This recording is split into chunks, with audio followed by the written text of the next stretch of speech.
Hello and thank you for joining us here at SPCSN Sportscast. I'm your host Corey Mack. Alongside of me here, my co-host Marshall Wachtris. Hey, how you guys doing? Now before we get started, we need to talk about the men's NCAA championship and the unbelievable finish and prediction that Marshall made on our very first sports segment. I think the underdogs, University of Maryland or Villanova University, are going to pull the upset and win the tournament. Wow, you called it, man. Yeah, I think it was just a lucky guess. I might as well go play the lottery now, right? But, Villanova Wildcats, they had a heck of a season. They've had a heck of the last 3 seasons, actually. Jay Wright, Big East Coach of the Year a couple years back. But, he's a good coach. He knows what he's doing. Last year they had a unlikely upset against NC State, so that was unfortunate for them. But this year they did a great job. Big-time players make big-time shots, and Chris Jenkins definitely exemplified that.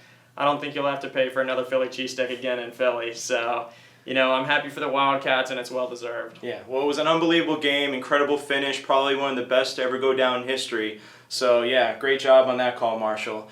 We have a great show for you today. Marshall and I had a great opportunity to meet up with a few of our very own SBC men's baseball players. Later on the show, we'll show you some of our interviews we got to get with them, as well as Chris Valentine talking about our NHL hockey. But before we get into all that, many students at SPC aren't aware that there's free personal training here at their Tarpon Springs campus. It's completely free to all SPC students, and the trainer is Kim Gabriel. So whatever kind of goals you're trying to achieve, she'll help you reach them.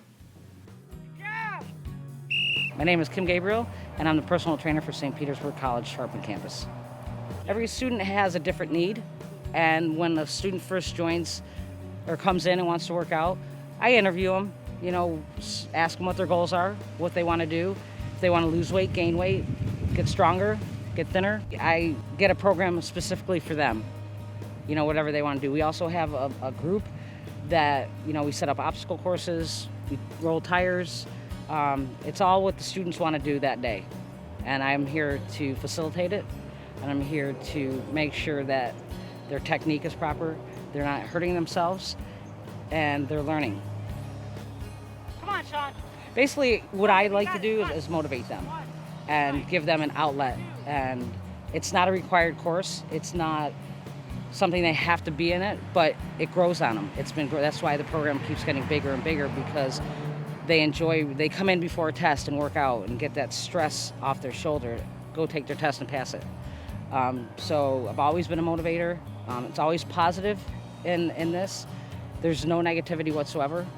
And there's so many different genres of kids that train together that probably wouldn't even have met had it not been for this program. We started really small. Now we're averaging between 20 and 30 students a day. And I'm here on Tuesdays and Wednesdays. So it's getting bigger and bigger. We're getting other kids from different campuses coming up because they know about the trainer here. Because Tarpon's the only campus with their own personal trainer.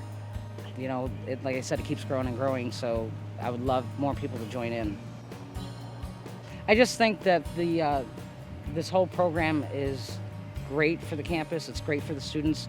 It's a great motivational tool and a great outlet for these students that, again, like I said, there's so many different genres of kids and students. And we have even some of the staff working out with the students to make everybody all happy, in one general area. And they leave here positive and strong, and they show up the next day. As much as we yell and scream at each other in a positive way, they come back because they want to stay healthy and they want to keep their mind clear and fresh. Kim Gabriel is an amazing person and a phenomenal trainer. If you're serious about reaching your fitness goals, you need to go check out Kim at our very own wellness center on our Tarpon Springs campus on Tuesdays and Wednesdays from 9:30 to 5.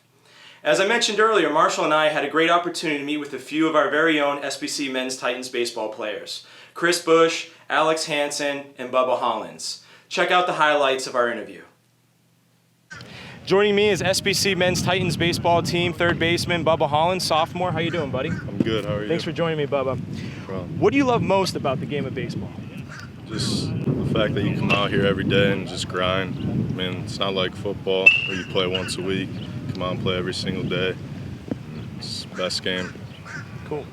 Now, during game time, do you have any superstitions or rituals that you avoid or do?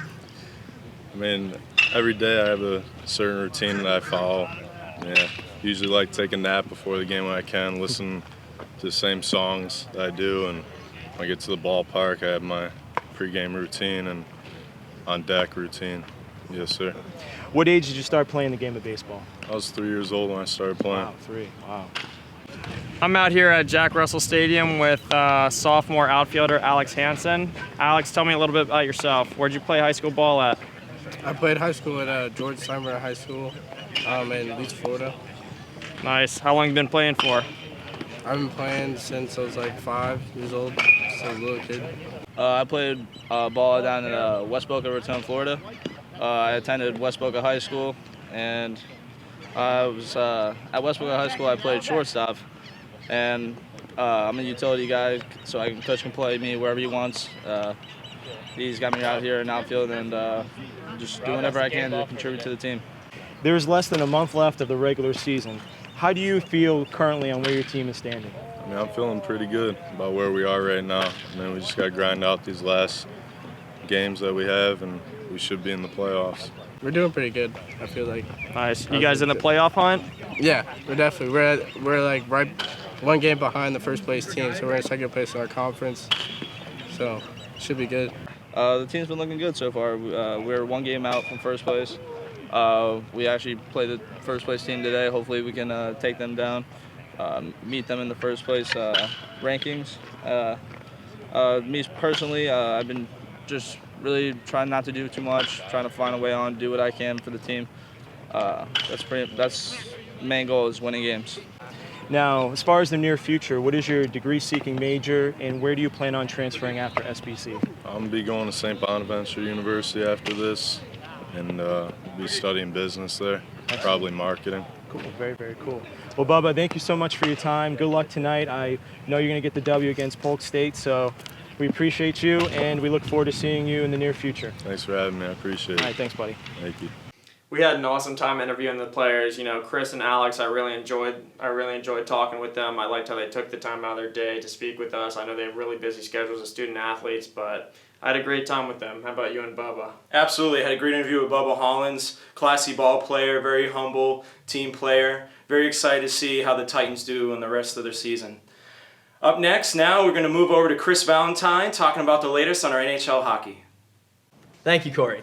Big news out of Chicago. Blackhawks star defenseman Duncan Keith has been suspended for 6 games after intentionally hitting Minnesota Wild forward Charlie Coyle in the face with his stick. He will miss the final 5 games of the regular season and the first game of the postseason.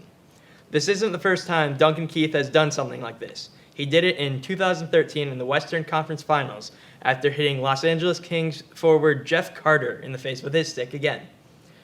In my opinion, Keith should be suspended for at least the first round of the playoffs. This is not the first time he's done it. He's done it on multiple occasions. He did it intentionally. It was a deliberate act. He meant to hurt, and he wanted to hurt Charlie Coyle. If the NHL really wanted to fix this problem, they would have punished him a lot more. The Blackhawks have already clinched their spot in the playoffs, so the rest of the regular season is just proceeding.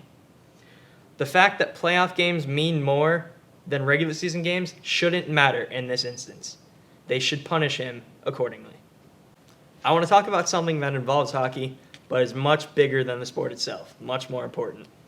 Lightning GM and Vice President Steve Yzerman has just released that Captain Steven Stamkos will likely be out for 1 to 3 months due to a blood clot in his right arm.